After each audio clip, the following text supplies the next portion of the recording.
Go. Author Ta-Nehisi Coates says he is terrified by the number of unarmed black men who have died in the hands of police. His new book, Between the World and Me, explores what it means to be black in America. He writes it as a letter to his 15-year-old son, and here's a portion for you. Quote, "You are human. You will make mistakes. You will misjudge. You will yell. You will drink too much.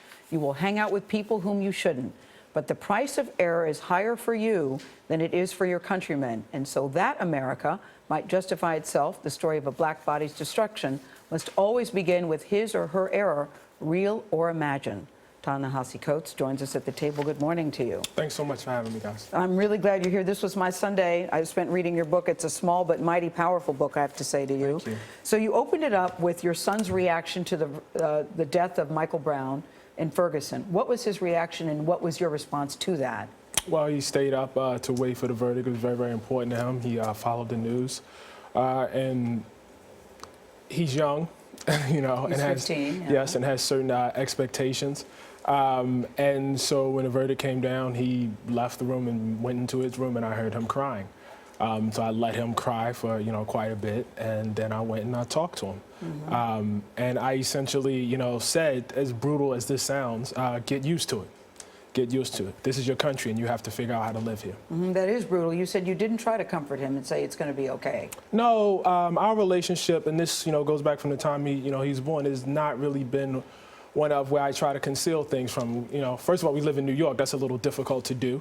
But, just living as, an African-American in this country, and knowing, what his life was going to be like, I've always tried to talk to him directly and honestly. He's 14. Yeah, I'm sorry, he's 14. He'll be 15 in August. They changed the pub date. It's not your fault. He was going to be 15 when he came out. So. I just want to make sure. Okay. Toni Morrison, this is what happened, and I find it extraordinary. You wanted, and most of all wanted, and only wanted, an endorsement from her. And she wrote back to the publisher, "I've been wondering who might fill the intellectual void that plagued me after James Baldwin died." Morrison had written clearly, "It is Ta-Nehisi Coates. Baldwin died 28 years ago." Jackson forwarded the note to Coates, that being the publisher, who sent back a one-word email, "Man." Mm-hmm. My point is they're putting very heavy responsibility on you. It doesn't feel particularly heavy. My job is to go out and write at the end of the day. I would be writing the same thing where as I once was, sitting in my basement alone, sending it out to my blog where only my dad, read every day, or if I was so fortunate enough to be sitting here with you guys on CBS and, talking about the book. Just write what you know and what you feel. Yeah, there's not much more you can do. You know what I mean? It really, really isn't. And so I take that, as a great honor. As an admirer of Baldwin, as an admirer, a huge admirer of Toni Morrison. But no, I mean, I'm going to write what I'm going to write, and what happens after that is really not up to me. There's what you write, and there's where you come from. You come from West Baltimore, site of the riots following the death of Freddie Gray. Right. Baltimore just fired their police chief last week. Have things changed in Baltimore? I don't know. To be honest with you, I haven't lived in Baltimore in over 20 years. And so it would probably be wrong of me to sit up here and try to... But you say the Baltimore you grew up in is not that different from the one you're seeing now on television, necessarily. Well, that's fairly obvious. I can say that much. I think, when people, see, on a screen a CVS burning down or something like that, Baltimore strikes them as, violence is somehow increased or something like that. But Baltimore, as I knew it then, was pretty violent. But you also talk about that you and your son have two different realities in the world. Right. And you said that so many times when you see these kids that are called thugs, who are loud and rude, that really it is a defense mechanism and they're afraid. Right. And oftentimes, to be clear, they aren't actually being loud and rude. They're being like, ordinary kids are, but they're perceived a certain way.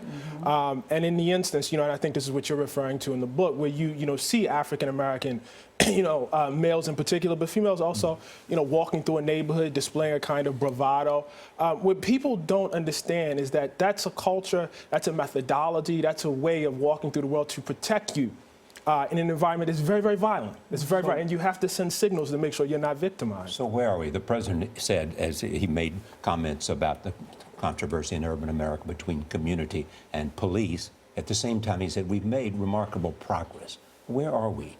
We have made progress. We have made progress, but we haven't made nearly enough progress for me to feel, safe in my body and for my son to feel safe in his body. And what's holding back that progress?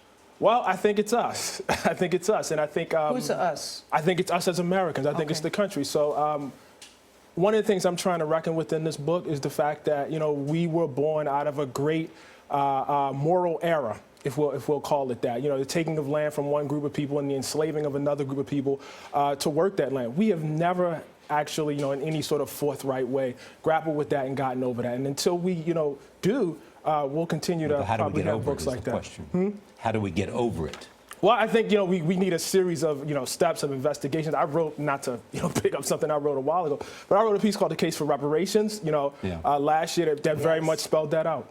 You also write something in the book that I thought was interesting. Most black parents, myself included, always say to their kids, you have to work twice as hard, you have to be twice as good to be successful. And you said when people do that, that drives you crazy, because that sends the wrong message. Yeah, I think you talk about putting weight on people's shoulders. I mean, these are children, and I think that can't be lost. So that was not something I understand the intent of it. I understand what people are trying to do. People are very worried about their kids. But these are children. And I think part of what happens, in addition to the very real racism you confront out in the world, is that your childhood is robbed of you. Because people tell you at age 10 that you have to act like you're 30 years old.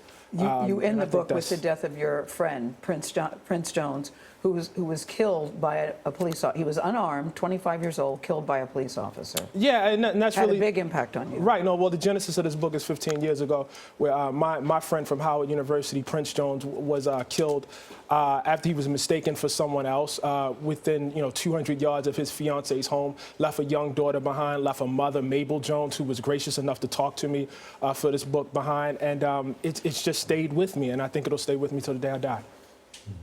Thank you very much. Thank you so much for having me. And Toni Morrison said required reading. To Charlie's point, what does that mean to you? Must be true.